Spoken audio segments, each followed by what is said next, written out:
Kabar bagus dan juga cukup positif yang mengangkat pasar ekuitas China dan juga Hong Kong. Apa itu? Ya, kabar lagi-lagi mengatakan atau menyebutkan tentang stimulus. Dan seperti Anda lihat, Hang Seng rebound sampai zona 16.100-an. Dan tentunya kalau Anda lihat live streaming kemarin, saya sempat menyebutkan itu masih tetap dalam jalur yang sangat potensial untuk kembali naik. Tapi kita lihat dulu uraian untuk hari ini, termasuk sisanya adalah apa yang akan menjadi fokus penggerak market. Ya, tadi malam data ISM Service PMI dari Amerika ternyata dirilis lebih kuat daripada perkiraan dan lagi-lagi itu menjadi faktor tambahan untuk penguat US dollar. Setelah sebelumnya di hari Jumat kemarin kita sempat mendapatkan kejutan yang sangat-sangat jauh tinggi, yaitu data non-farm payroll 353K alias 353.000. Nah, kalau Anda simak dengan data ekonomi di jam 20.45 atau 21.45 kalau tidak salah, dengan data PMI Service yang versus S&P Global, datanya cenderung turun teman-teman, dan persis dengan apa yang kemarin juga di live streaming, kami mengingatkan terkait dengan potensi harusnya kita melihat saja data ISM alias ISM Service PMI yang ternyata memang sangat bertenaga. Jadi, kalau misalkan lihat dari pergerakan ini, saya rasa mau tidak mau, memang dolar masih cenderung menguat. Dan setidaknya untuk minggu ini.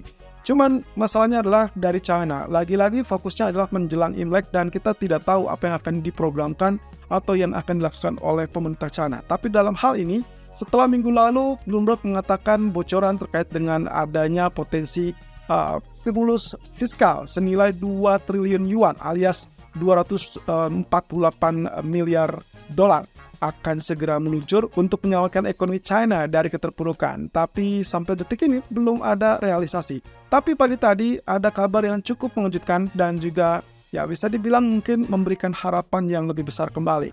Yaitu terkait dengan SWF dari China yang katanya berencana untuk menambah kepemilikan dari saham-saham atau ETF yang ada di China. Dan setidaknya ini adalah tanda-tanda keseriusan dari pemerintah terkait dengan kebijakan fiskal. Walaupun lagi-lagi yang paling ditunggu adalah paket stimulus ataupun paket penyelamatan ekonomi senilai 2 triliun yuan tersebut. Apakah jadi direalisasikan atau tidak? Nah, satu sisi ada kabar bahwa badan regulator sendiri akan terus menghimpun dana baik itu dari investor institusional ataupun bahkan dana-dana publik yang dikumpulkan, juga termasuk dana-dana swasta dan juga dari perusahaan sekuritas. Hal ini gunanya untuk menopang pasar ekuitas, lagi-lagi juga menyukseskan larangan aksi short selling yang sudah diumumkan minggu lalu. Nah, kita belum dengar dari apa yang akan diumumkan oleh PBOC, tapi saya rasa kita sudah tahu tanggalnya, tanggal 15 dan tanggal 20 adalah agenda yang paling utama untuk melanjutkan pemangkasan. Kalau kemarin sudah diumumkan secara resmi RRR, Reserve Requirement Ratio, dan mulai efektif di hari kemarin, maka kemungkinan yang akan kita tunggu berikutnya adalah terkait dengan LPR ataupun MLF, yaitu suku bunga pinjaman. Suku bunga pinjaman utama MLF yang jangka panjang kurang lebih akan diumumkan di tanggal 15 dan LPR kemungkinan di tanggal 20. Nah, untuk kali ini, kabar yang terbarunya adalah yang menjadikan penguat sentimen market untuk saat ini, at least di sesi Asia, yaitu Presiden Xi Jinping akan segera bertemu dengan Badan Regulator Sekuritas China. Dan menurut rencana, mereka akan memberikan laporan terbaru terkait dengan apa yang terjadi pada pasar ekuitas dan juga bagaimana market merespon tindakan ataupun kebijakan yang sejauh ini diumumkan. Nah, tapi saya rasa yang sangat wajar di sini adalah penantian terkait dengan paket 2 triliun yuan tadi. Nah, sementara ada klausul yang kemungkinan kalau kita baca situasinya dengan mendekati libur Imlek yang akan dimulai di hari Jumat, maka kemungkinan China didesak untuk segera bertindak sebelum libur panjang.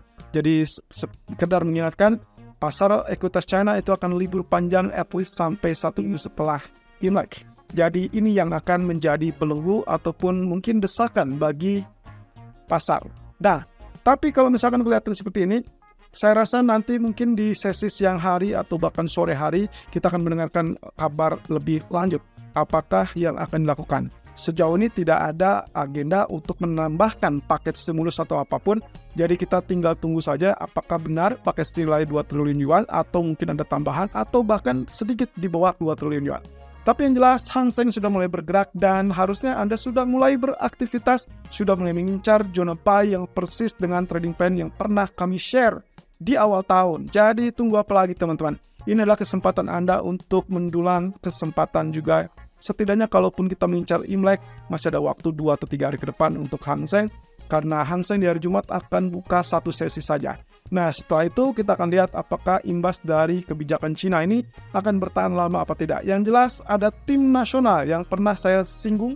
Setiap ada penurunan di pasar Hang Seng ataupun pasar ekuitas Hong Kong, selalu akan ada intervensi, semacam intervensi seperti itu. Dan itulah yang dilakukan oleh SWF dan juga badan-badan regulator lainnya.